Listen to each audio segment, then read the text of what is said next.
In these perilous times, see from current events how biblical prophecy is coming to pass in front of our eyes. You're watching In the Last Days, the program that looks at Israel and the end times with teaching from a Hebraic perspective. With Martin and Natalie Blackham. Thank you to our friends and partners who make this program possible. Now, here's Martin and Natalie. Hi, welcome to the In the Last Days television program with myself, Martin Blackham. Natalie's behind the scenes today. She says hello to you with a program that looks at news from Israel, features from Israel, and we have a very special guest in the studio today, David Rubin. Thank you so much for coming across today, David. Great to have you with us.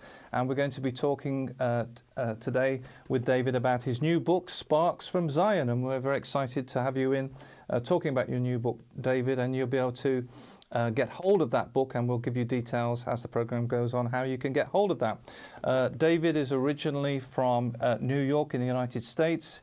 He is the former mayor of Shiloh, Israel. He's the author of the Islamic Tsunami, Peace for Peace, and is a featured speaker throughout North America, Europe, and Israel. David's extensive knowledge about terrorism, Israel, and American-Israeli relationships means that he's a frequent guest commentator on television and radio news channels, including Fox News, Newsmax, CBN News, and Focus Today. He is a regular contributor to Israel National News, Rut Sheva, and is the president and founder of Shiloh Israel Children's Fund. So great to have you with us. Thank you so much for coming in today. And you've just come back from a tour of North America. So it's really good to have you. And the people, some of our viewers will recognize you from when you've been on before, when we've had you on and you spoke about the Islamic Tsunami and Peace for Peace. So I know a lot of people really enjoyed the programs, David, that you did. So we're really looking forward to today to speaking to you about Sparks from Zion. So we'll get straight into that, and maybe you can tell us a little bit about what the book's about and how our viewers can get hold of that. Well, certainly, that Sparks from Zion is a journey with Israel. It's a journey with Israel through the past year and a half of events in Israel. Israel's always in the news, Martin. It's a country that doesn't seem to escape the headlines, and which is kind of ironic, being that we are a tiny, tiny little country. You take the Greater London municipality, and you're going to have a big chunk of Israel. And that's really what we're talking about, a tiny, tiny country that the whole world is focused on, that everyone seems to be determined to stop Israel from doing something, and we don't know what half the time. So I decided, well, let me break some of that mystery and write a book that will be a series of articles, basically. I've written many articles, many blogs, many op-eds in the past couple of years, and I said, well, let's take the highlights of that and put it into a cohesive book, which will really give someone an understanding of what's really happening in Israel, what's really happening in the Middle East, and everything related to that. Be it ISIS or Iran and its nuclear program, or the politics that envelope some the United States of America and even some European countries, and how does all of that relate to this little tiny speck on the map called Israel? That is the country that everyone loves to either hate or to love. Now, I know that a lot of our viewers watching, David, will be very interested in this book. A lot of them are advocates for Israel and are working behind the scenes to help Israel. And also, there's many of you have groups and you'll want to get hold of this. So, Sparks from Zion from David Rubin. What's the best way they can get hold of this book, David? The best thing would be to go to my website, which is called davidrubinisrael.com. That's davidrubinisrael.com. Go right there. You can get the books. You can purchase them straight from the website. That'll give you a link to, a convenient link to Amazon, and you can do it there. If you want the book, remember that we don't actually have them. I know that people have written to us in the past and said, you know, we don't actually keep them ourselves. So please do write to David. The details are on your screen at the moment, how you can get in touch with him. And also tell your friends about it. It's a book that should be on your bookshelf. You know, we need to be people who are informed. I think that's one of the keys of the time we live in, is that we are people who have the information. I know that the strange thing is, David, is that we have a lot of information out there, and yet people are not so well informed. So this is really a book where they'll get a lot of the news articles. And now you're doing articles for Israel National News, or Rod Sheva as well, so they'll be able to benefit from Sure, this. that's almost weekly. And what's kind of interesting, Martin, is that I always think of a particular pastor that I once met when I was speaking in a church in America, and he came up to me and he just said, "We love Israel," and a big smile on his face. He was happy to tell me this. But then, you know, when push comes to shove, that "we love Israel" doesn't always have the meat in it that it needs to have. You know, there was this famous expression from an American election campaign many years ago, where there was a candidate who was talking about all the things that he's going to do, and then his opponent said, "Where's the beef?" And you know, taking that from a famous, I don't know, Burger King or a McDonald's commercial. But the bottom line is that you have to know what you're talking about. It's not enough to say, "We love Israel." It's not enough to say, "I pray for the peace of Jerusalem."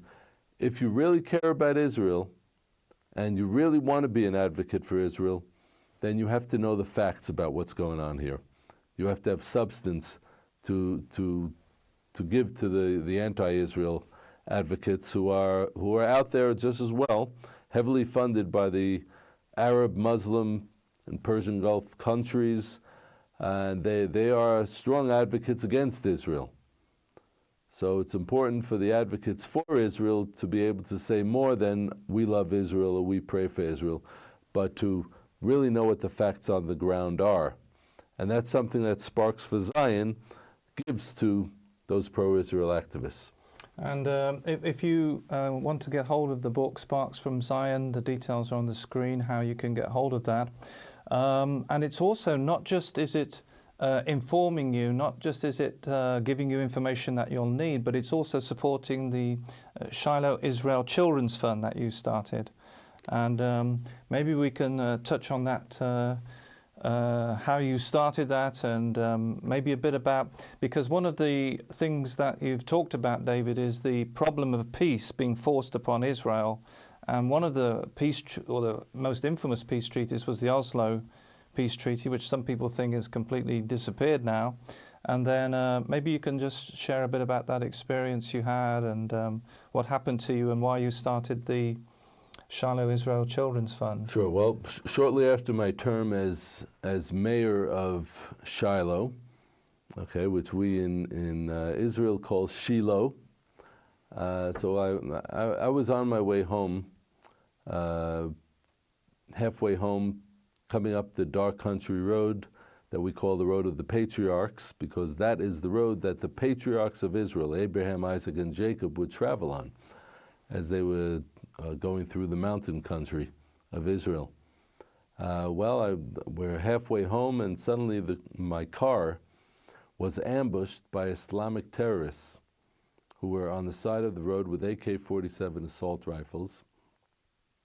And I felt that I was wounded in my leg. Blood started coming out all over the place. And then the car was dead at that point, and I was bleeding profusely. The car was dead. The terrorists are still shooting with AK-47 assault rifles. And I remembered that I had my 3-year-old son sitting behind me in the baby seat. So I turned around to my son. His name is Rubin, Ruby, we call him. I said, "Ruby, are you okay?" His eyes were staring straight ahead. wide open. His mouth was wide open. He looked like he was trying to scream or to cry, but no sounds were coming out. And I didn't understand exactly what was going on, but I didn't see blood on him, so I figured that he was in shock and that I better just start this car somehow. So I turned the ignition. I tried over and over, park, in neutral, and drive even. I tried everything I could to get the car to start. It wasn't starting. It was dead. The terrorists are still shooting. The car is stuck on the side of the road. And then all of a sudden, the car suddenly started, as if it had never had a problem starting before. I hit the gas. I drove as fast as I could to get up to the next community up the road, which is called Ofra, where I hoped that I could get an ambulance. Well, I pull up to Ofra, and you have to understand, in the biblical heartland where I live, the region of Samaria, which much of the world mistakenly calls by that fictional term the West Bank. So we're in Samaria, and every community in Samaria has a metal gate in the front of the community to keep out car bombers, which are an ever-present problem from our Muslim neighbors.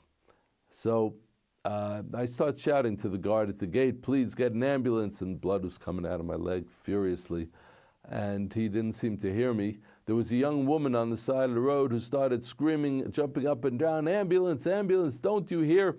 At that point, everyone who was within sound's reach came running up to the car. Some teenagers from the bus stop ran up to the car, and they wanted to see what was going on. A gas station attendant from the petrol station across the street runs up to the car, rips off my shirt, wraps up my leg to stop the blood flow. He said, I'm also a paramedic. Don't worry, I know what I'm doing. He handed me his cell phone. He said, call your wife, and I couldn't dial. My hand was shaking too much. So he dialed it for me. I told my wife I've been shot in the leg. Hopefully soon an ambulance will be coming to take me to the hospital, and Ruby is okay. Well, about 30 seconds later, an ambulance pulls up, and two paramedics jump out of the ambulance. One of them runs up to the car. He pulls open the back door and unbuckles my son from the baby seat and starts running to the ambulance shouting, he's also been shot. He's been shot in the head. A bullet had gone into his head where the skull meets with the neck, we later found out, causing a skull fracture, internal bleeding in the cerebellum. They put an oxygen mask on his face, put bandages around his head and neck, and whisked both of us on stretchers into the ambulance. When we got to the hospital, I was pronounced the 1,000th victim of terrorism, to be hospitalized in that hospital just in that past year and a half. And I wasn't quite sure what that was all about, and the public relations director told me, the media is massed outside this emergency room. They want to interview the 1,000th victim of terrorism and photograph you and your son, and I will keep them away and protect your privacy if you so wish. Well, I thought for a moment, I thought of all of those terror victims who we already knew just in our own neighborhood. The children, the 17-year-old, the 16-year-old, the other 17-year-old, the 19-year-old, the 5-month-old baby, another 19-year-old. There were so many terror victims already who we knew.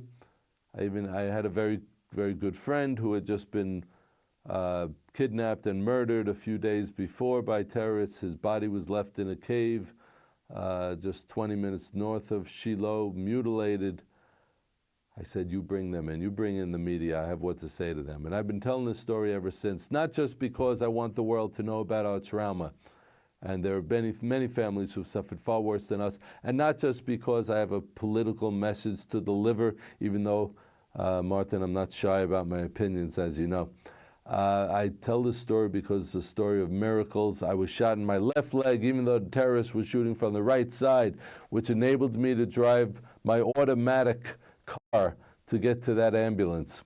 And the bullet that went into my son's head and through his neck missed his brainstem by 1 millimeter.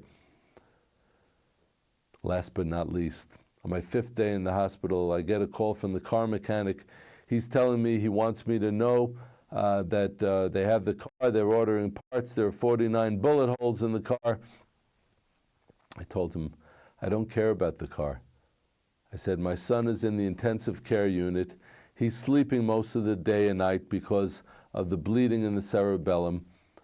He has almost total memory loss. He doesn't remember his siblings. He doesn't remember his little friends who made pictures with their names on it and sent it to the hospital. I said, "You're calling me about a car? I don't care about a car." He said, "I'm just calling you because I have to ask you a question. Why can't we start that car?" And a chill went down my back and through my entire body, because I know that the car went dead when those bullets hit. And I know I tried to start it 5 or 6 times. I couldn't get it to start. Finally and suddenly it started as if it had never had a problem starting before. And I got to that ambulance. I was driving 170 kilometers an hour to get to that ambulance.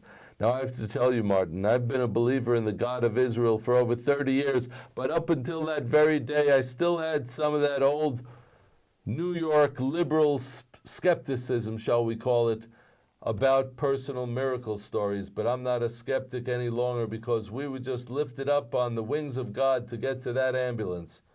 And I know after that moment that God had planted a mission in me.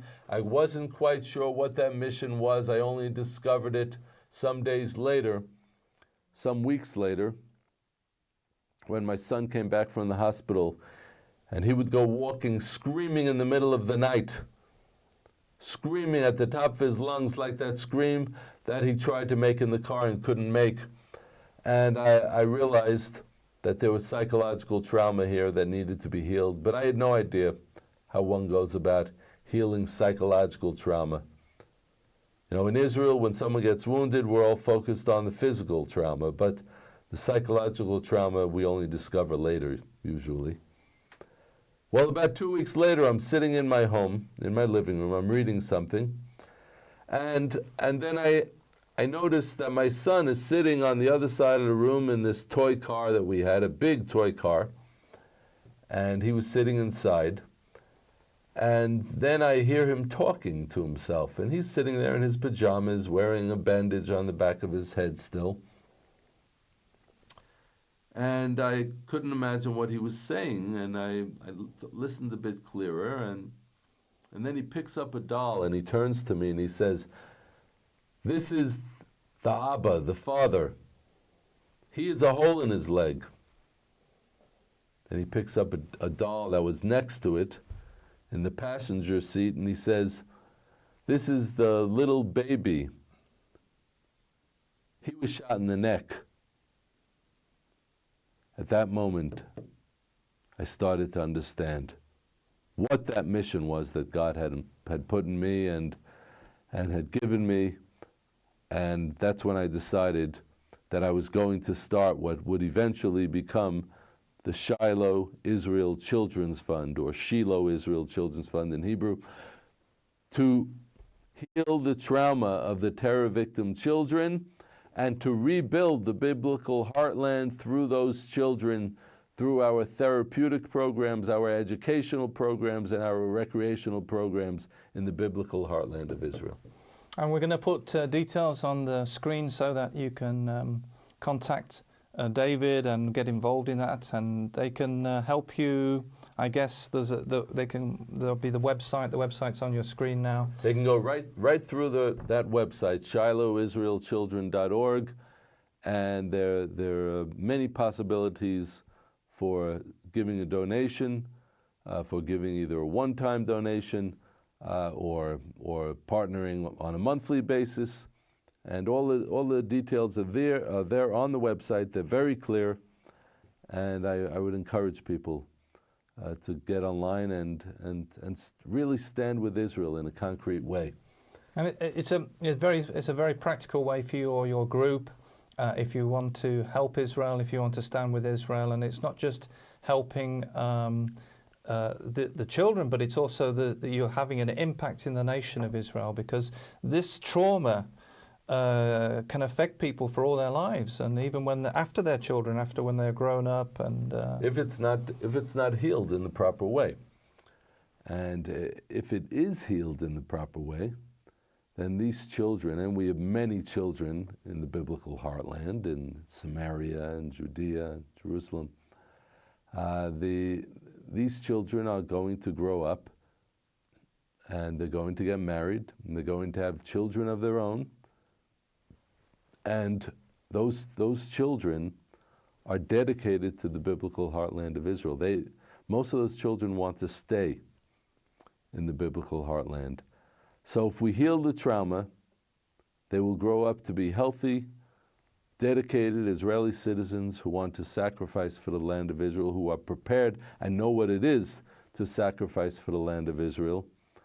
And so it's a wonderful thing for people to get on board with. There's no better project, and I don't say that just because I established the Shiloh Israel Children's Fund, but I say that because I started the organization because I wanted to help children. It was a way of giving thanks to the Almighty for saving my son's life. And I said, what better thing can I do than to help all of the children, the thousands of children who need healing in these times. If you've just tuned in, we've got David Rubin in the studio, and he's come to talk to us today about his new book, fresh off the shelf, brand new, in the bookstores, Sparks from Zion. It's a book that you're going to want on your bookshelf, and we're going to put the details are on your screen at the moment, how you can get hold of that. And they can go to your website, David, which is davidrubinisrael.com. And you can get hold of that. And it's a very important book for enabling people to have information. We were talking a bit before about how important it is that they have information in front of them that they can use. Yeah, let me give you a great example.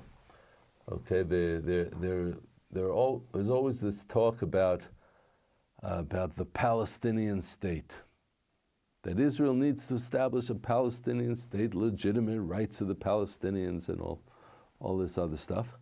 We hear it from the UN, we hear it from the EU, hear it from the United States, and I think that we need to put all this in the proper perspective and really understand, what does it mean, Palestinian state?